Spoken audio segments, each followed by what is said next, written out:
जब हम नए साल की नई सवेर की ओर बढ़ते हैं तो मन में विचार आते हैं कि आगे क्या होगा।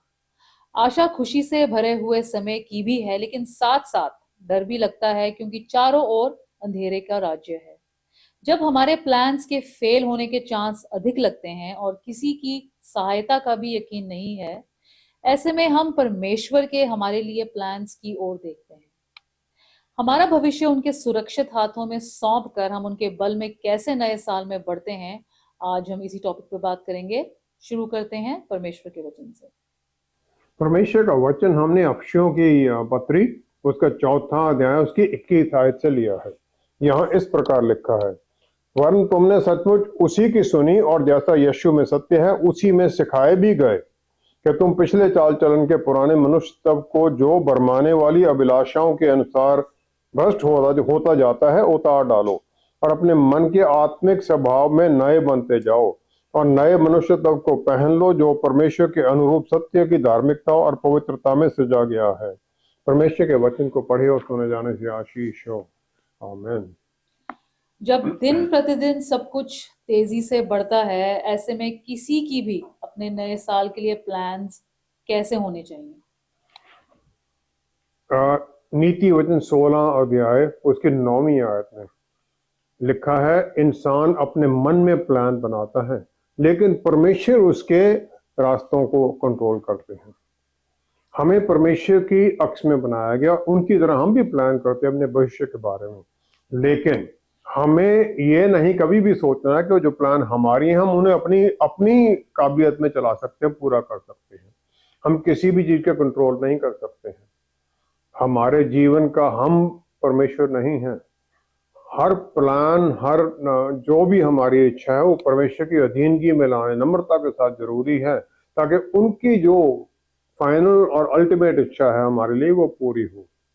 मन में प्लान बने, चाहे अच्छे की चाहे बुरे की, लेकिन परमेश्वर के उस कंट्रोल से बाहर कोई भी नहीं निकल सकता है, चाहे अच्छा करना है चाहे बुरा करना है। हम सोचते हैं, कंसल्ट करते हैं, दूसरों से सलाह करते हैं, प्लान बनाते हैं, लेकिन परमेश्वर अपना बल इस्तेमाल करते हैं, अथॉरिटी इस्तेमाल करते हैं उन्हें बदलने के लिए, ताकि हमारे जो काम है उनके अनुसार हो जाए। परमेश्वर ने हर जन को यहाँ पर इस दुनिया में कुछ ना कुछ गुण देकर भेजा है और वो चाहते हैं कि वो गुण हम उनकी प्लान में उनके कामों के लिए इस्तेमाल करें। हमारा काम है जो परमेश्वर ने हमें गुण दिए हैं उनको पहचानना और फिर अपने कामों और बातों में उन्हें इस्तेमाल करते हुए परमेश्वर का रूप दूसरों के सामने प्रकट करना। यिर्मयाह नबी की पुस्तक उसका 29 अध्याय उसकी 11 आयत में परमेश्वर ने पूरी मानवता के लिए कह दिया कि मैं जानता हूं कि मेरी प्लान्स तुम्हारे लिए क्या हैं। ये प्लान्स हानि की नहीं वरन कुशल ही की हैं और अंत में तुम्हारी आशा पूरी करूंगा। तुम्हारे भले के लिए जो प्लान है, जो मैं सोचता हूँ तुम्हारे भले के लिए, परमेश्वर ये कहते हैं। परमेश्वर एक प्यार करने वाले पिता होते हुए सब कुछ अपने बच्चों को बढ़िया सुंदर ही देना चाहते हैं। पहले सब कुछ परमेश्वर ने बना दिया आदम और ईव को इस धरती पर बनाने से पहले, जिसके द्वारा वो अपना जीवन आनंद से व्यतीत कर सकते थे। परमेश्वर का हमारे लिए भी प्लान इसी प्रकार है कि हमें आशीष में रखें, उनके साथ हम नजदीकी रिश्ते में बने रहें और फिर उसके जो भी बेनिफिट्स हैं वो सब हम प्राप्त करें, आशीषें प्राप्त करें। परमेश्वर नहीं चाहते थे कि आदम और ईव आदम बाग से बाहर निकलें, लेकिन उनका जो काम था अवज्ञा का, आज्ञा ना मानने का, उसके कारण उन्हें निकलना पड़ा वहां से।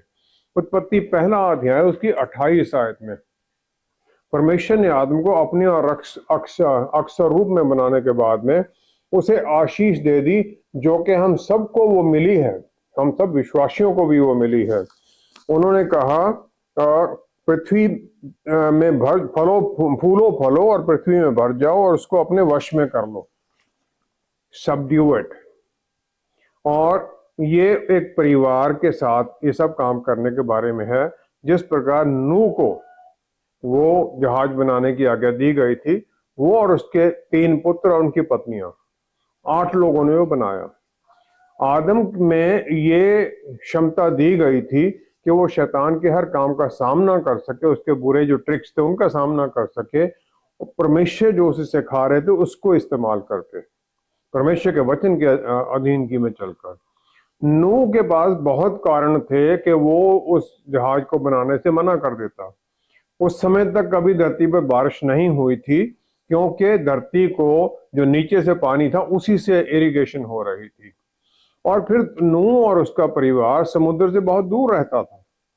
और तीसरा, उसका जहाज का जो साइज था वो भी बहुत बड़ा दिया था परमेश्वर ने। 440 फुट लंबा, 72 फुट चौड़ा, 43 फुट ऊंचा, 4 मंजिला इमारत के जितना ऊंचा। और पूरा परिवार, वो 8 लोग उस पर काम करते रहे। 120 साल उनको लग गए, डिस्करेज नहीं हुए, लगातार लगे ही रहे वो उसमें, विश्वास में। परमेश्वर ने 12 चेलों को चुना कि वो उनके वचन का, जो मुक्ति का वचन है, उसे पूरी दुनिया में पहुंचाएं। और वो अलग अलग बैकग्राउंड से आए थे। किसी का पतरस और उनका भाई एंड्रू, यूहन्ना उनका भाई याकूब, ये चारों फिशरमैन थे, मछुआरे थे गलीली में। ये इनके बिजनेस थे अपने मछली पकड़ने के। और यूहन्ना का जो महायाजक था, उसके पैलेस में जाने के लिए उसको जान पहचान थी, वहां जाने का उसको हक था, यूहन्ना 16:18 की 15 के अनुसार, क्योंकि वो जानता था, उन्हें परिवार जानते थे। इसका मतलब धनी परिवार था। थोमा, नथानियल और फिलिप, हो सकता है वो भी फिशरमैन, वो भी मछुआरे ही हों, क्योंकि प्रभु यीशु ने जी उठने के बाद में उन्हें बाकियों के साथ मछली पकड़ते हुए पाया, यूहन्ना 21 में 2 और 8वीं आयत में। साइमन जो जेलट था, वो रिवोल्यूशनरी था, पॉलिटिशियन था शायद। यहूदा इस्करियोती हो सकता है एक ट्रेडर हो, लेकिन वो चोर निकला। उसे प्रभु यीशु ने अपना जो मिनिस्ट्री का मनी बैग, कैश अकाउंट था, उसे दिया हुआ था, तो उसे कैश अकाउंट के बारे में कुछ पता होगा। मत्ती एक लेवी है, जो कि टैक्स कलेक्टर था रोमी सरकार के लिए, और एक धनी आदमी था। और वचन में बारथोलोम्यू, थैडियस और जेम्स, इनके बारे में कोई और खबर नहीं है। वो किसी अपनी स्पेसिफिक क्वालिफिकेशन के लिए नहीं चुने गए, लेकिन उनकी जो विलिंगनेस थी कि प्रभु यीशु के पीछे हो रहे और उनके साथ चले। उन्होंने कोई प्लान नहीं किया था कि वो लोग अनगिनत लोगों को वचन सुनाएंगे, लेकिन प्रभु यीशु ने चुन लिया, उनके पीछे हो लिया, और उन्हें एक क्षमता प्रभु ने दे दी। मैं और आप सब लोग जो हम सुन रहे हैं, हम सबको यहाँ जन्म इस समय में, इन मुश्किल के समय में जन्म मिला है। परमेश्वर ने हमें कुछ ना कुछ गुण दिए हैं, ताकि हम उनके लिए वो फल लाएं, अपने कामों के द्वारा उनकी महिमा करें। और क्योंकि हमें उनके पुत्र, जो कि सच्ची दाखलता, उनमें हमें जोड़ा गया है। परमेश्वर का एक ही नाम बताया गया है, जो जलती झाड़ी के पास मूसा को निर्गमन 3:14 के अनुसार बताया था। उन्होंने कहा, I am who I am, मैं हूं सो हूं। वो थे, वो हैं, और वो सदा रहेंगे, वो बदलते नहीं हैं, परमेश्वर हैं वो। और उनके सामने सब कुछ साफ साफ दिखाई है। परमेश्वर बल, ऑलमाइटी गॉड है। और फिर उनका मेरे लिए एक प्लान है, आपके लिए प्लान है। वो मुझे आनंद से भर देता है, एक आशा से भर देता है, और फिर मैं अपनी प्लान को उनके साथ जोड़ना चाहता हूं, ताकि मैं उनके उस आज्ञा में चलूं। जहां पर के इस दुनिया में प्लान हर वक्त बदलते रहते हैं, सिचुएशन हुई, प्लान भी बदल गई। उनकी प्लान फॉर्म है, पक्की है, निश्चित है मेरे लिए, और मैं उनकी उस इच्छा में विश्वास में भी कर सकता हूं। और इस कॉन्फिडेंस के साथ मैं उनकी गाइडेंस ढूंढता हूं, उनके उस पर्पस, उसकी प्लान में मैं सरेंडर कर देता हूं अपने आप को। और फिर मुझे फेलियर का कोई फिक्र नहीं है, कोई वो ये भी नहीं कि पूरा नहीं होगा। मुझे पता उनकी प्लान है, ये पूरी ही होगी, और फिर मैं उसके अनुसार अपने जीवन को डालने लग जाता हूँ। हम परमेश्वर की हमारे लिए क्या प्लान है, ये कैसे जान सकते हैं और इसमें हम कैसे चल सकते हैं? पौलुस रसूल ने कुरिन्थियों के नाम दूसरी पत्री, उसका 5वां अध्याय, उसकी 7वीं आयत के अनुसार हमें सिखाया है कि हम रूप को देखकर नहीं, पर विश्वास से चलते हैं। We live by faith, not by sight. अभी हमने कुछ दिन पहले क्रिसमस का पर्व मनाया, इस विश्वास में कि परमेश्वर ने अपने पुत्र को भेजा। हमने उन्हें देखा नहीं है, लेकिन इस वचन में हम विश्वास करते हैं। जब आदमी को अदन बाग से निकाल दिया गया, तो वो एक परमेश्वर को चाहता था जैसे वो देख सके, और फिर उसको अपनी जरूरतों के अनुसार ढाल सके। और इस प्रकार पूरी दुनिया में तरह तरह के परमेश्वर बना दिए गए और उनकी आराधना शुरू हो गई, जो कि दिखाई देने वाली चीजें उनके अनुसार बन गए। इस दुनिया में हमें जो दुनिया के वैल्यूज हैं, हमें उसमें चलने के लिए कहा जाता है। जो अनदेखे परमेश्वर हैं, हमें उनसे दूर करने की कोशिश की जाती है, लेकिन हम उसमें चलते हैं और अपना जीवन उनके अनुसार, उनकी इच्छा के अनुसार चलते हैं, और हम दिन प्रतिदिन बदलते भी जाते हैं उसके उनके अनुसार। रोमियो की पुस्तक उसका 12 अध्याय उसकी दूसरी आयत में यहाँ लिखा है, संसार के सदृश ना बनो, परंतु तुम्हारे मन के नए हो जाने से तुम्हारा चाल चलन भी बदलता जाए, जिससे तुम परमेश्वर की भली और भावती और सिद्ध इच्छा अनुभव से मालूम करते रहो। भली और भावती और सिद्ध इच्छा, जो ये हमारा मन का बदलना है, ये होता है हम वचन को पढ़ते हैं, उस पर मनन करते हैं और फिर उसके अनुसार चलने लग जाते हैं, और फिर वो परमेश्वर का वचन हमें पवित्र आत्मा परमेश्वर द्वारा हमें उसके पूरी गहराई तक समझ आने लग जाती है। फिर हमारे विचार भी, इच्छाएं भी, जो हम काम करते हैं वो भी परमेश्वर की इच्छा के अनुसार हो जाते हैं और हम वही करने लग जाते हैं, हमारा जीवन बदलने लग जाता है।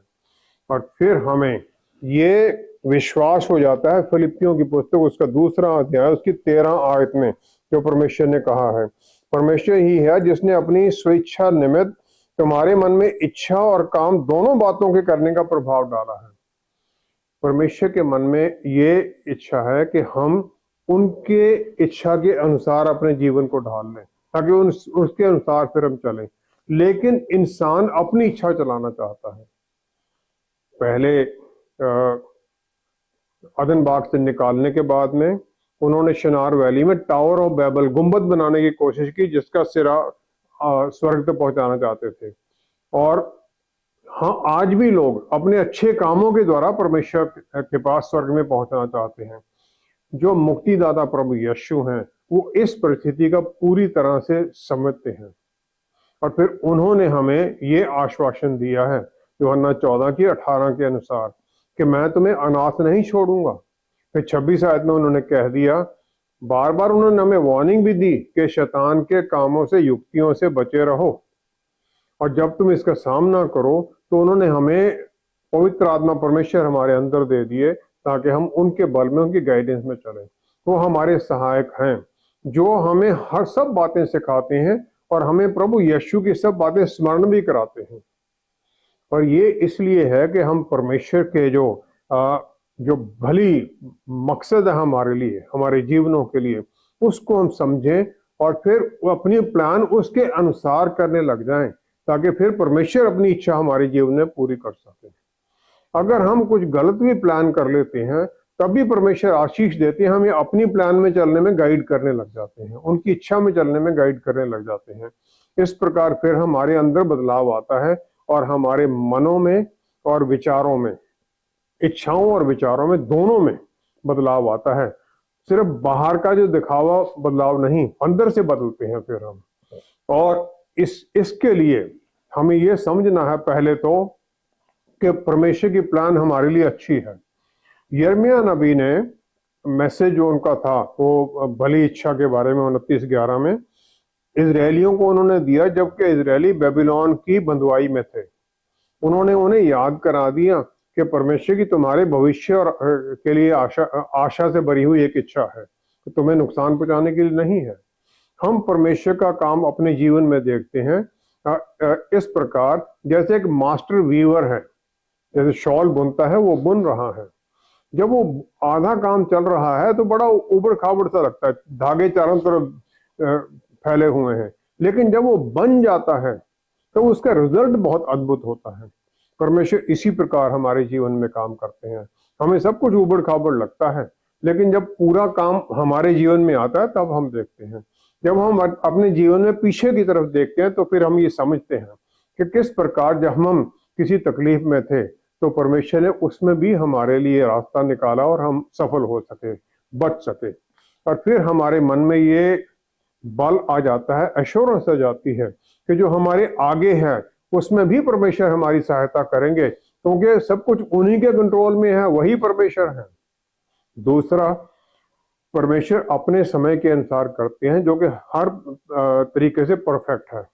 हम चाहते हैं कि जो ही हमने प्रेयर की उसी समय सब कुछ हो जाए, उत्तर उसी समय मिल जाए, लेकिन परमेश्वर ओवरऑल जो उनकी प्लान है पूरी दुनिया के लिए, वो सब जानते हैं। सब जो बातें हैं उनकी एक चेन है पूरी दुनिया के कामों में, और उसका एक लिंक है, छोटा सा लिंक हम भी हैं।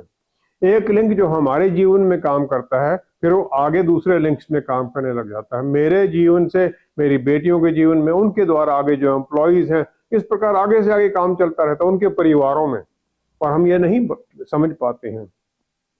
परमेश्वर के पुत्र को 30 साल तक जो उनका मुक्ति का काम था, 30 साल तक वेट करना पड़ा। उन्हें भेजा गया था कि यशाया 9वां अध्याय उसकी 6ठी आयत के अनुसार प्रभुता उसके कांधे पर होगी, उसका नाम अद्भुत युक्ति करने वाला, पराक्रमी परमेश्वर, अनंत काल का पिता और शांति का राजकुमार। ये उनके रोल थे यशाया 9 की 6ठी के अनुसार। लेकिन जिस प्रकार एक बीज को धरती में बोया जाता है, उसे बढ़ना है, टाइम लगता है फल देने के लिए, प्रभु यीशु भी इसी प्रकार लूका 2 की 52 आयत के अनुसार अपने माता पिता की अधीनगी में चले गए। वो 12 साल की उम्र में उन्होंने परमेश्वर के भवन में वचन सुनाए थे, लेकिन फिर वो अधीनगी में चले गए। और 52 में लिखा है, यीशु बुद्धि और डील डॉल में और परमेश्वर और मनुष्यों के अनुग्रह में बढ़ते गए।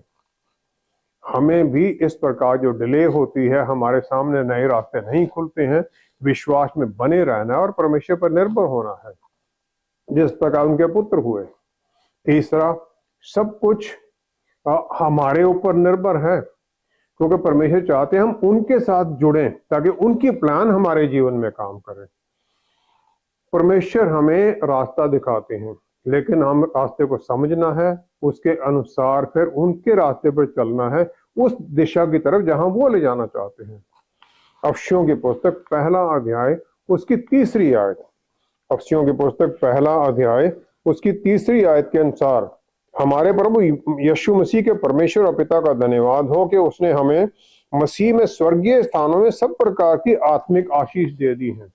हर तरह की आशीष, आत्मिक आशीषें हमें मिल गई हैं, जिसमें पवित्र आत्मा परमेश्वर के जो गिफ्ट हैं वो भी विजडम, बल और शक्ति भी दी गई है, परमेश्वर ने दे दिया है। ये हमारे लिए हैं तो आत्मिक स्थानों में है, लेकिन हमारे लिए धरती पर हमें मिले हुए हैं, और इसे हम फिर आत्मिक से स्थानों से अब धरती के इसमें काम लाने के लिए काम करते हैं। और ये हम परमेश्वर के साथ एक नजदीकी रिश्ते के द्वारा करते हैं, जो प्रभु यीशु के द्वारा हमें रिश्ता मिला है, और ये होता है प्रार्थना और अधीनगी में जाने के द्वारा। फिर हम अपने आप को उस अद्भुत कॉन्फिडेंस में ले आते हैं, उस शांति में ले आते हैं, क्योंकि हम ये जानते हैं जो सब कुछ कंट्रोल कर रहे हैं वो मेरे बारे में सोचते हैं, प्लान करते हैं और मुझे उसमें लेके जा रहे हैं। फिर हम उस परिस्थिति में आ जाते हैं, विश्वास में, कॉन्फिडेंस में भरे हुए, बस आज्ञाकारिता में चलते हैं। सब कुछ जानते हुए भी कठिन परिस्थितियों में जब अंधेरा ही दिखाई देता है, तो आगे परमेश्वर की निश्चित राह पर कैसे चल सकते हैं? सौल के पौलुस रसूल बनने से पहले ही वो जो महान अपोस्टल अन्य जातियों के लिए हैं, उनके लिए परमेश्वर की प्लान बिल्कुल ही अलग थी। अनानियास को, जो कि परमेश्वर का संदेश लेके जाता है उसके पास, जो उसे आशीषित करता है, उसे परमेश्वर प्रेरितों की पुस्तक 9वां अध्याय 16वीं आयत में बता देते हैं कि वह मेरा चुना हुआ पात्र, मैं उसे बताऊंगा कि मेरे नाम के लिए उसे कैसा कैसा दुख उठाना पड़ेगा, उसे कैसे दुख उठाने पड़ेंगे। लेकिन फिर भी उन्होंने कुरिन्थियन चर्च को, जो कुरिन्थियों की दूसरा कुरिन्थियों की पत्री, दूसरी पत्री, उसके पहले ही अध्याय में 8वीं 9वीं आयत में उन्होंने कह दिया कि हम जो आसिया में हम पर पड़ा दुख, वो हम ऐसे भारी बोझ में दब गए थे जो हमारी सामर्थ्य से बाहर था, यहाँ तक कि हम जीवन से भी हाथ धो बैठे थे। इतना ज्यादा उन पर संताप आया। और फिर उन्होंने जो उसका मकसद था इस तकलीफ का, वो उन्होंने बता दिया। ये इसलिए हुआ कि हमारा भरोसा अपने पर ना रखें, परंतु परमेश्वर का जो मरे हुओं को जलाता है उनके ऊपर हमारा भरोसा आ जाए। वो उनके साथी लाइस्ट्रा से चले गए थे आइकोनियम, लेकिन यहूदी लोग जो उनके खिलाफ थे उनके पीछे वहां तक आ गए। उन्होंने प्रेरितों के पुस्तक 14 अध्याय 19 आयत में पौलुस को पत्थर मारे और उन्हें मुर्दा समझकर शहर से बाहर खींचकर फेंक दिया, छोड़ दिया। फिर भी वो उठे और अपना काम जो था वो शुरू कर दिया, फिर दोबारा परमेश्वर के वचन सुनाने के लिए। पहले उन्होंने अपना मन को नया बनाया, इस दुनिया की ट्रेडिशंस के अनुसार नहीं जिस पर वो पहले चलते थे, लेकिन परमेश्वर के वचन के अनुसार। वो फरीसी है, लेकिन फिर भी वो सच्चा और एक कमिटेड फॉलोअर प्रभु यीशु के बन गए और हर तरह का संताप सहा। बहुत बार जो हमारी जो तकलीफें हैं उनका कारण हम में होता है। हम गलत चॉइस करते हैं, गलत फैसले लेते हैं, धन दौलत का नुकसान उठाते हैं, रिश्तों में दरार आ जाती है और अकेले पड़ जाते हैं। अय्यूब की पुस्तक 31 अध्याय उसकी 35 आयत में अय्यूब के 3 दोस्त वो भी उसे प्रताड़ना कर रहे थे, तो ये अय्यूब ने कह दिया, भला होता कि मेरा कोई सुनने वाला होता, सर्वशक्तिमान अभी मेरा न्याय चुकाए। लेकिन उसने ये कहा, परमेश्वर मेरी बात सुने। लेकिन परमेश्वर ने जो उनके 3 दोस्त थे उनको उन्होंने प्रताड़ना कर दी।